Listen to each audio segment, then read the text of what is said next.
years of our Scottish research, we kept looking for Tom, thinking Tam maybe was the Scottish pronunciation of Tom, so Tam Sangster, but we couldn't find him. Then Don and I took a trip to Great Britain, and we were driving along in the Highlands of Scotland on the east coast, and I saw a sign that said Colliston. I said, I remember that village name in our research. Let's go and have a look. So we went into a little cove, and there was a cliff, and on the cliffside was a billboard. So I went up to have a look at this billboard, and Don was looking, climbed up onto the bluff, and I looked at, and here it said, in this cove in 1779, the famous smuggler Philip Kennedy was killed by the revenuer Anderson, etc., etc. Well, I knew this was my smuggler. How did I know that? Because my father's twin brother had been christened Philip Kennedy Sangster. We never knew. No one ever told me. I don't think they knew what the name of the smuggler was. So I was so excited. So there was a little cottage and in that little cove, and I went and I knocked on the door, and a little white-haired lady came to the door. And I said, hello, my name is Evelyn Benson, and I'm from Canada, and Philip Kennedy was my great-great-great-great-grandfather, and can you tell me where I can find out more about him? The elderly woman who opened the door gave me a very strange look. And then she replied, well, I don't think you'll be wanting to talk to me about it. You see, my great-great-great-great-grandfather was Anderson, who killed your great-great-great-great-grandfather.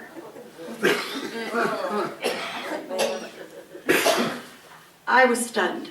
Then I began to laugh, and so did she. And then she invited us in, and she made us a cup of tea, and we talked and talked. And she told me that Philip Kennedy's cottage was just down the road, and that a retired college professor lived there and kept a sort of smuggler's museum.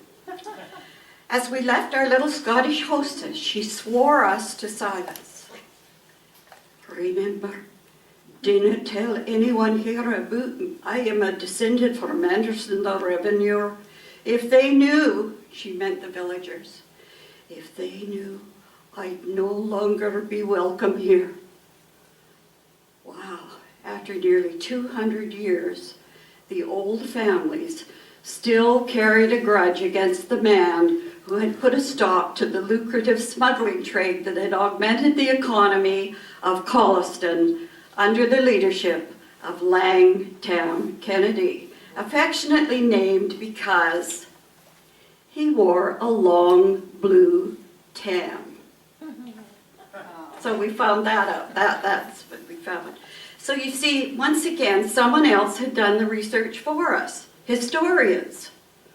So if you're lucky enough to establish a link with some ancestor who was an historic figure, or better still, who is of the nobility class, then the amount of information available is incredible, because in early times only the nobility could read and write, and thus they kept records.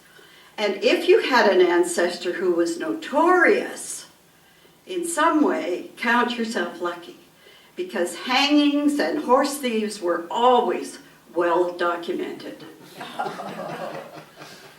So, because of our research into Nova Scotia roots, it led us back into early New England and the Puritans. And they were church people, and they kept meticulous records of everything. The information I have gathered from New England is almost overwhelming. So many family names to follow up, and many of the names led us back to early England, the Normans, the Crusades, It's mind-boggling, and I don't think I'll ever get it properly cataloged. And I haven't even tried Ancestry.com yet. So, this is what's going to be in my book, part of it, and it says, "Dear readers, if you haven't yet begun to trace your roots, then get started. At least write down what you know about your parents and your grandparents so that the next generation will have somewhere to begin. And be sure to include any family tales. Genealogy is fun. It's addictive, so go ahead, eat a peanut."